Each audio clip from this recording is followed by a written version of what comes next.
Steve, buying a rental car is like marrying a hooker. I get that comment probably the most out of any comment. And what most people don't understand is rental companies maintain their vehicles meticulously. Every time they're rented, they come back, they clean them, and they make sure they don't need any service. And if it does need service, they do it right on the dot at the service intervals. See, buying a rental car is a really good option if you are someone who is looking for financing. Because these vehicles are only a year or two old, banks offer better interest rates, longer terms, and don't require any down payment in most cases. And these are the best option if you are someone who has less than perfect credit. Hey, I'm Steve with Driving with Steve, and for the last 5 years, I've helped people just like you get into vehicles just like that, and I make it super easy.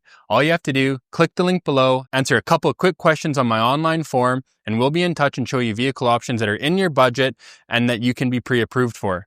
Super easy, click the link below, and we'll be in touch shortly.